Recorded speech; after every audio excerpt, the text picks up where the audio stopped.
I've always believed in the importance of public service. I was brought up that way, and I have great respect for the Oireachtas as an institution.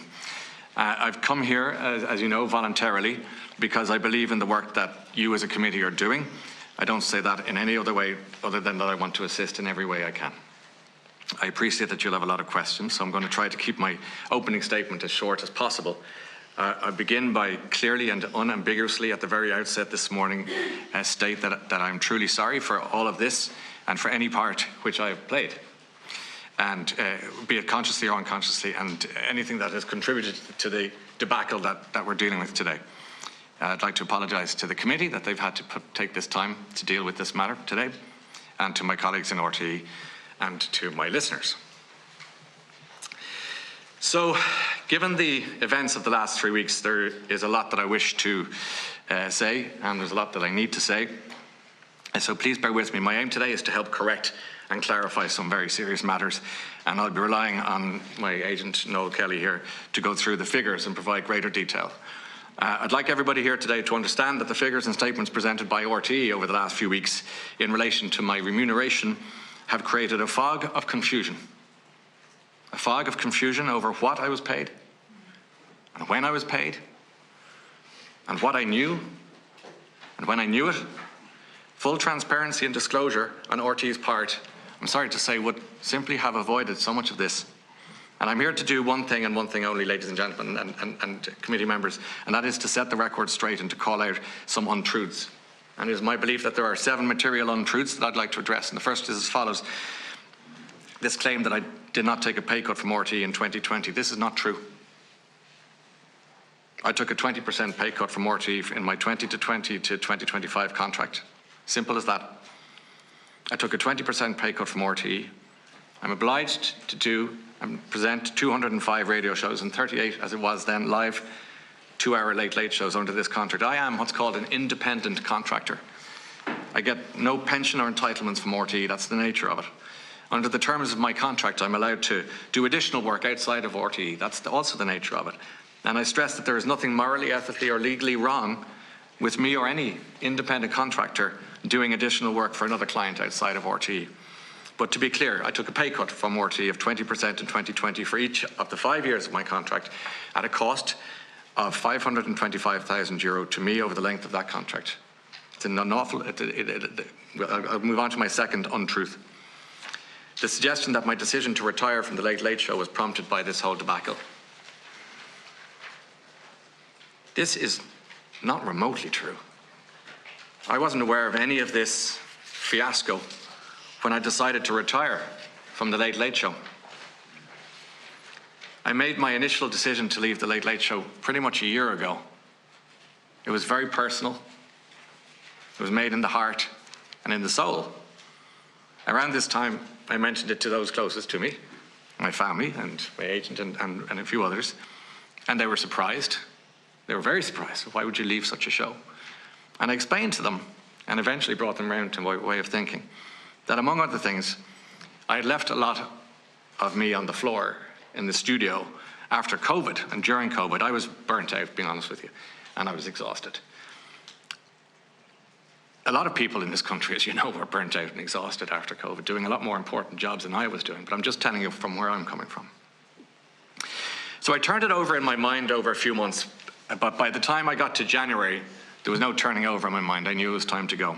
I made the decision, and just to make it abundantly clear, there is zero connection between my departure and this very raw situation of recent weeks.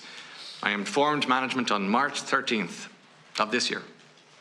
I first became aware of this Grant Thornton review in May, some 2 months later, and even then I had no inkling of the bombshell which was to come when RTE released their statement on June 22nd. The third untruth is that I was covertly or secretly overpaid by RTE. This is not true. I was not overpaid by RTE at any point. I fully accept I am very, very well paid. I understand that. But I was fully paid in accordance with my contract, which my agent negotiated openly and honestly and in good faith. There are no overpayments. Now, there are RTE's under declarations, which we challenged them on back in 2020. And there are indeed RTE's over declarations, of which they actually paid me in 2020 and 2021. This has caused justifiable anger among my colleagues. I understand that. And we're going to deal with all of that in the next few hours, and indeed the next 6 hours or more. We'll stay for as long as it takes. The upshot of RTE's inaccurate declarations is an impression that I have been less than honest. This is not the case. The fourth untruth is that I was aware that RTE were trying to conceal payments to me. This is not true. I was not aware that RTE were concealing payments to me. RTE acknowledged this in their statement of June 22nd, 2023, when they stated that Grant Thornton had made no findings against me. The fifth untruth, there was a secret agreement with Renault that I tried to conceal. This is not true. But not only that, it beggars belief. Think about it. I had a separate commercial agreement with Renault, the basis of which was that I would make public appearances and perform road shows and things for them.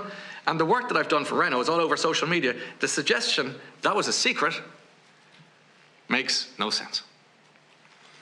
The sixth untruth, that RTE's underwriting of Renault's payment obligations was a secret. This is not true. RTE's underwriting of Renault's payment obligations was not a secret, as the documents we've prepared for you today show.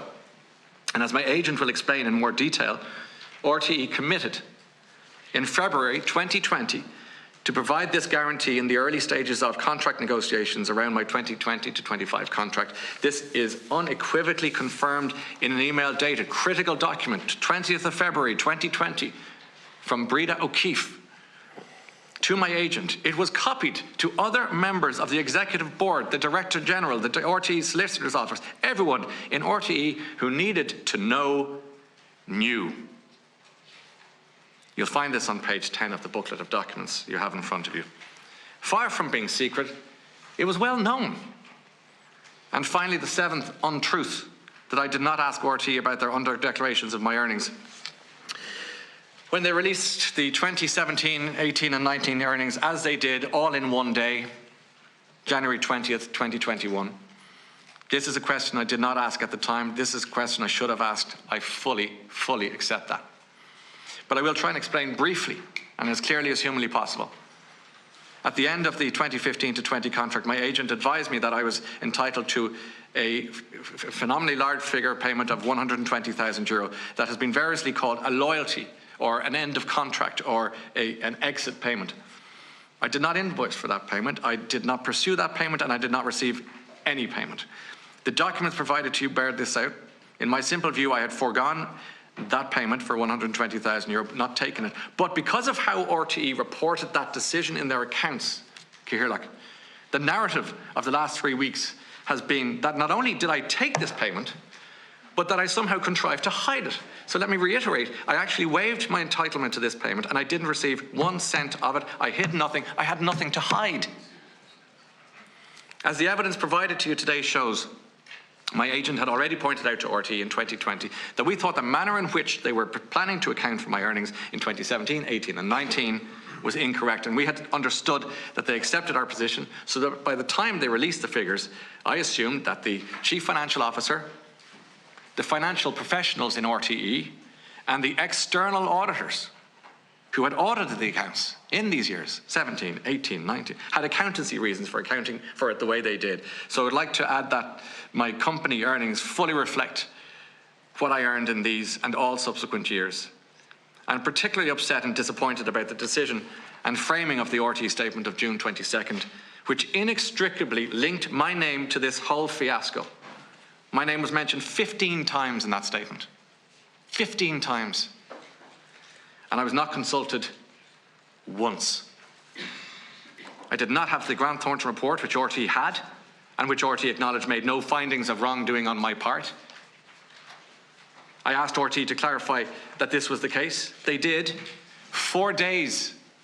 4 days after much of the damage was done. Pretty much all of the damage was done. I signed a contract in good faith. I declared my earnings. I paid every cent of tax. My employer has acknowledged that. It has engaged in deceptive practices to pay me, practices that were hidden from me.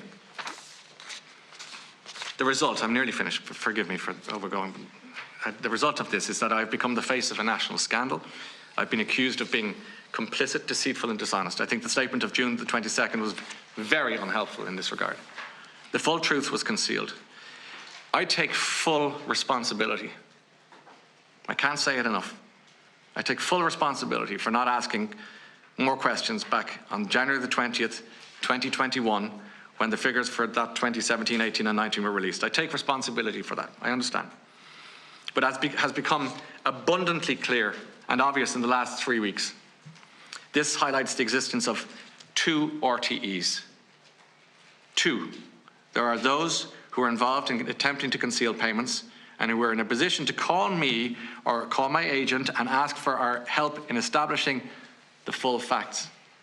Instead, they chose to hurriedly issue a deeply, deeply damaging statement on June 22nd, which failed to include the full facts. I have nothing but respect and admiration for that great number of decent, hard-working people in RTE, my colleagues, my friends. And I'm very sorry for those whose lives have been made difficult with an incessant dripping of new revelations.